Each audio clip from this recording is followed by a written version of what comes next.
Ditemukan dokternya itu. Karena dokter itu mau wadul, aku mau ngomong sama siapa ya, melaporkan pada siapa. Nah, saat saya datang periksa di rumah sakit itu, ngomong begini Pak. Ada petugas diingatkan, Pak, Mas, jangan ngerokok di sini, ngerokok di tempat yang lain. Ya, ini mengganggu jamaah. Bilang begini Pak jawabannya. Saya nggak sebut namanya orangnya. Bos saya tidak melarang, bos saya aja merokok, dokter mengingatkan saya. Ya kan itu.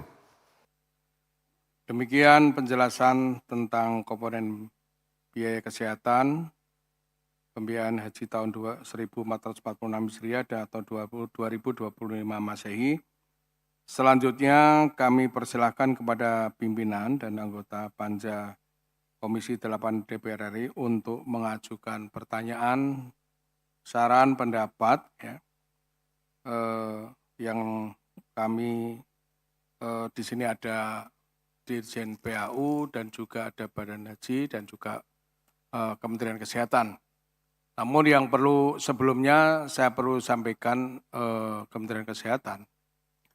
Jadi sebaiknya itu kementerian itu membuat surat edaran kepada daerah. Biar ada dasarnya Pak. Kalau tidak ada itu nanti daerah ini akan membuat kebijakan tersendiri. Ya. Coba ada yang 1 juta, ada 1.200.000, ada yang 2 juta, seperti Jakarta hanya 750. Iya, itu dibuat surat edaran. Dan saya mohon, saya lihat ini dari anggaran, terima kasih ini ada peningkatan dari 300 miliar ya keseluruhan ya 372 miliar sekarang mencapai 414 miliar. Ini saya mohon nanti terutama kualitas daripada obat terutama di Arab Saudi Pak. Ini saya menjadi tim WAS itu sudah 3 tahun. Kami selalu menemukan di pemondokan itu obat selalu terlambat. Jadi ini mohon diperhatikan ya. Dan juga saya sampaikan kepada Pak Dirjen, kasus 2023, jamaah yang sakit turun di Medan, ya turun di Medan, kebetulan daerah di dapil saya itu, Jepara, sakit turun di Medan, dimasukkan rumah sakit Medan, ditinggal pesawat ke Semarang, ke Solo, habis itu nunggu pesawat lagi penerbangan sampai dirapat di perawatan itu sampai sembuh, tapi dikenakan biaya. Nah, waktu itu turun langsung nama pemerintah daerah untuk diambil di sana. Tetap tidak mau membayar biaya. Ini perlu catatan nanti kalau memang ada kasus seperti itu lagi terkait dengan tadi sampaikan Pak Dirjen, kalau sakit di Arab Saudi diobati sampai sembuh. Nah, tapi kalau di kita ini dan itu free, nggak bayar. Tapi kalau di kita ini kasus seperti di Medan itu masih dikenakan biaya. Ini yang menjadi nanti kalau ada kasus seperti itu lagi kami harus Pak Dirjen harus ambil tindakan itu. Saya kira itu dan kami persilakan kepada anggota siapa yang akan mengajukan pertanyaan, Bu Seli, Pak Husni, Bu Ina, Bu Mahdalena, sayap kanan Gus Aim dan Pak Hasan. Selanjutnya saya minta Bu Seli. Ya. Nanti biar yang lain nambah. Terima kasih. Assalamualaikum warahmatullahi wabarakatuh. Yang saya hormati, saya banggakan pimpinan dan seluruh anggota Panja Komisi 8, Panja Pemerintahan dan dari Kementerian Kesehatan. Saya mengapresiasi kepada Komisi 9 sebelumnya, ada Pak Abidin Fikri ya, dan beberapa rekan-rekan dan Pak Ansori, karena sudah bisa menaikkan angka dari Kementerian Kesehatan untuk masalah haji dari 372 miliar menjadi 414 miliar. Waalaikumsalam warahmatullahi wabarakatuh. Banyak catatan Pak Menkes ya, Pak dari Kesehatan, dari Gus Aim tadi. Jadi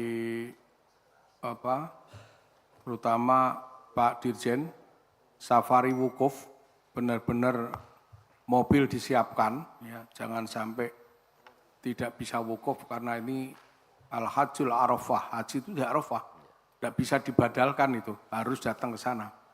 Ya. Terus Pak Kesehatan, tadi memang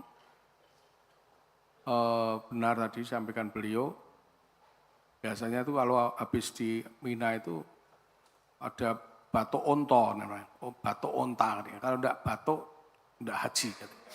Batuk onta katanya, itu obat batuknya Pak. Jadi ini diperbanyak. Terus dari Pak Dirjen, kaitannya petugas. Saya itu ketemu salah satu dokter rumah sakit besar di sini kemarin, tidak saya sebut rumah sakitnya, rumah sakit pemerintah, ya, dapat tugas tim haji kesehatan. Itu banyak petugas haji, 3 petugas haji kita merokok. Merokoknya di tempat-tempat, tidak ada aturan. Bahkan dokternya ini ngomong ke saya.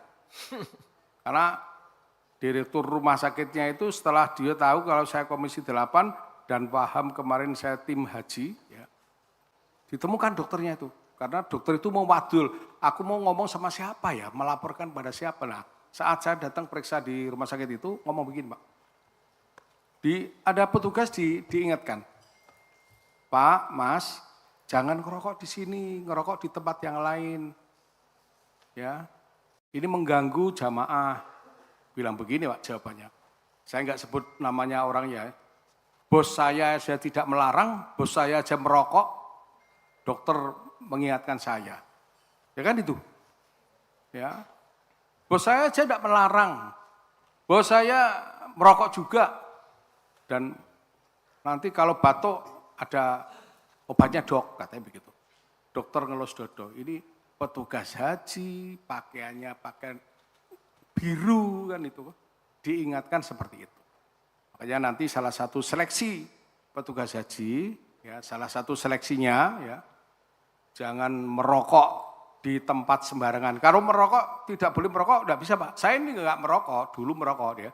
Saya ini, karena orang kalau sudah kecanduan rokok itu, atau enggak merokok itu bingung Pak, pusing. Ya, pasti cari tempat, katanya, yang tempat rokok. Selanjutnya, siapa ini? Oh ini, terakhir. Bu Wulan, monggo Bu Wulan. Iya, ini jangan istimewa. Terima kasih Paman. Assalamualaikum warahmatullahi wabarakatuh. Pimpinan dan juga anggota serta tamu yang hadir pada kesempatan hari ini, alhamdulillah. Mohon maaf Pak Imran, kapus hajinya atau kabit? Ketua tim kerja. Ketua tim kerja. Iya. Pak Kapus kemana? Sedang cuti Bu di luar. Cuti atau lagi ada acara keluarga di Kudus? Sedang cuti. Cuti ya? Oke, Nana tadi harusnya disampaikan bahwa Pak Kapus tidak bisa hadir gitu ya. Oke, terima kasih. Jadi kalau kita menyimak tadi yang disampaikan Pak Imran, bahwa realisasi atau anggaran 2025, tadi realisasi 2024 untuk haji, ini banyak sekali tambahannya kalau kita perhatikan. Padahal kalau kita tahu bahwa petugas untuk 2024 kemarin kan lebih banyak dibandingkan sekarang, betul? Ya kan, karena jumlah jemaah haji yang diberangkatkan lebih banyak, boleh dikatakan bahwa ada selisih 20.000. Nah, sedangkan data yang disampaikan kepada kita ini kan tidak terlalu jelas Pak. Hanya angka-angka global saja, tidak per persennya atau berapa jumlahnya itu tidak ada. Jadi kita tidak bisa menghitung ini. Jadi apakah ada kenaikan berapa, kita juga tidak tahu. Terus kemudian berapa jumlahnya kita juga tidak tahu. Di sini kita tahunya misalnya salah satu contoh. Seragam TPK 2024 adalah 74 juta, kemudian 2025 60. Oke, agak wajar menurut saya. Ya kan? Karena jumlah petugasnya berkurang. Tetapi di sini yang antara vaksin, obat dan apa ini ya Pak? Baca bek apa bek apa ini? Perbekes ya, Perbekes 2024 adalah 60 miliar, sedangkan 2025 115, hampir 100%. Nah, ini di mana gitu loh. Kenapa terjadi lonjakan yang sedemikian besar? Boleh dikatakan hampir 100%. Kemudian di tempat-tempat lain juga sama. Jadi ini tolong juga disampaikan, jangan hanya membaca saja Pak. Kalau membaca kita sudah ada dokumen yang Bapak berikan, tetapi Bapak harus memberikan penjelasan. Apa dari maksud dokumen yang Bapak kasihkan kepada kita sehingga kita paham di situ. Kemudian banyak hal lainnya di sini yang mungkin disampaikan. Kemudian juga di sini adalah pelatihan kompetensi dan juga integrasi TKH. Perbandingan 2024 dan 2025 ini juga mengalami kenaikan. Padahal kembali lagi saya sampaikan bahwa jumlah dari tenaganya itu kan berkurang gitu. Terus kalau kita melihat bahwa kemarin sebagai evaluasi yang dilaksanakan Kementerian Kesehatan, itu kan banyak obat-obat juga yang datangnya terlambat, terus tidak ada, kurang dan sebagainya. Nah ini juga harus diperhatikan. Nah itu apakah sudah masuk di dalam pengevaluasian Kementerian Kesehatan atau tidak? Karena kita tahu bahwa kemarin aja banyak yang sakit di jalan gitu. Jadi apakah tenaga medisnya itu nanti disampaikan bahwa tenaga medis ideal berapa, terus kemudian yang diusulkan berapa, yang kuota diberikan dari Kemenak itu berapa, kita tidak terlihat sama sekali di sini Pak. Jadi tolong itu ya, untuk peningkatan pelayanan haji ke depan, kita pengennya itu selain layanan secara umum, juga layanan kesehatan kita perhatikan. Terima kasih pimpinan.